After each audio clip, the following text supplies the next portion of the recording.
home sales for the year of 2023 are on pace to be their lowest since 2008 when the market crashed. Interest rates have risen their fastest and furthest within a 12-month span in U.S. history, and have had the highest climb since the late 70s and the early 80s when interest rose all the way up to the teens as far as the percent. However, even then, it's important to note that those rates rose at a much slower pace. We have never had interest rates rise this fast with a 250% increase within one 12-month span. This, of course, due to Jerome Powell being hell-bent on slowing down the economy and is choosing to use the only vehicle in which he has to do that with, which would be the housing market, as we've already printed and then spent the money that we have, which was one of many factors that caused inflation to spike. It's also important to note that while inflation does have something to do with housing costs rising,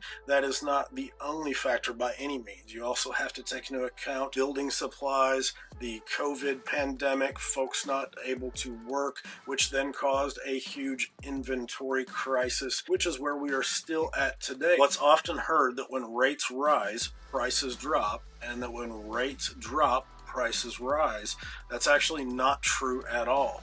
When it came to interest rates climbing to their highest as far as we can recall in American history, which would be the early 80s as well as the late 70s, interest rates rose dramatically up to 16, I believe even 17 or 18% if I'm not mistaken. However, prices remained steady. So they didn't really increase. However, they certainly did not decrease. It's important to realize that these two things are not directly related. However, indirectly do have some correlation. Is when interest rates rise, especially in the dramatic fashion in which we have seen to halt the economy, what happens then is buyer demand slows down. As buyer demand slows down, supply rises. As supply rises, that causes prices to taper off. Here in the Knoxville area especially, as well as nationwide, we're much more seeing a deceleration of appreciation overall, with a few months here and there of prices going down and then coming right back. So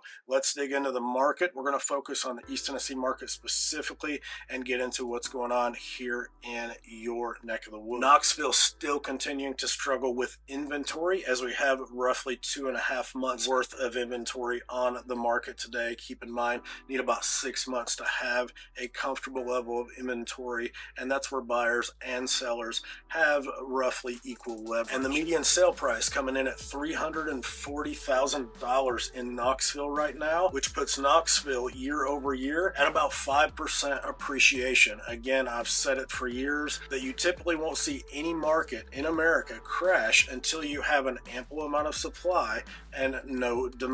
So we really don't know how far the Feds are going to continue to raise rates. Many folks say this is the peak. However, many folks also thought 6 and 7% would be the peak as well. We simply don't know. That sounds. Obviously, that has put a huge halt to the amount of transactions going on in the area, with home sales down over 21% over last year. This crunch in the housing market is brutal on first-time home buyers, who make up anywhere from 25 to 30% of the buyer pool. This is pricing a lot of folks out. Housing has become very unaffordable for most, and it's hard telling where to go from here. On one hand, values can't go down simply because folks want values to go down.